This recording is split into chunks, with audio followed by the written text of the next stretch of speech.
So ఈరోజు మదనపల్లి అలాగే కలికిరి కిలకడ అనంతపురం మార్కెట్కి ఇన్ఫర్మేషన్ తెలియజేస్తాను చూడండి. ఫిబ్రవరి 5, 2026 గురువారం. సో ఈరోజు ముందుగా మదనపల్లి మాట్లాడుకుందాం. మదనపల్లి ఫస్ట్ యాక్షన్, రెండో యాక్షన్, అలాగే ఏం రేట్లు వెళ్ళినాయి ఏమనేది మీకు వీడియోలో తెలియజేస్తాను చూడండి. సూపర్ టాప్ అయితే 300, 320, 330, 340 అయితే మార్కెట్ అయితే జరిగింది.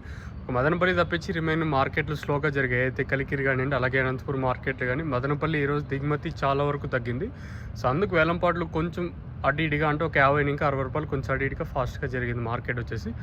ఇంకా మదనపల్లి అయితే 320 రూపాయలు, క్లాస్ ఐటల్ అంతా 230 ఇంకా 320, 330 ఇదైతే మార్కెట్ అయితే జరిగింది. ఇంకా అలాగే కలికిరి విషయం మాట్లాడుకుంటే కలికిరి మార్కెట్ సూపర్ టాప్ అయితే 150, 160 రూపాయలు కలికిరి మార్కెట్ వచ్చేసి. ఇంకా అలాగే అనంతపూర్ విషయం మాట్లాడుకుంటే 130 రూపాయలు అనంతపూర్ మార్కెట్ సూపర్ టాప్ అయితే వేలంపాట్లు స్లోగా జరిగాయి ఈరోజు అనంతపూర్ మార్కెట్ వచ్చేసి. ఇది ఓవరాల్గా మదనపల్లి అలాగే కలికిరి అనంతపూర్ మార్కెట్లో ఒక సమాచారం. ఒక మదనపల్లి తప్పించి రిమైనింగ్ మార్కెట్ అన్ని స్లోగానే జరిగాయి ఈరోజు వచ్చేసి. ఇంకా రానున్న రోజుల్లో ఏ విధంగా రేట్లు ఉంటాయనేది చూడాల్సి ఉంటుంది.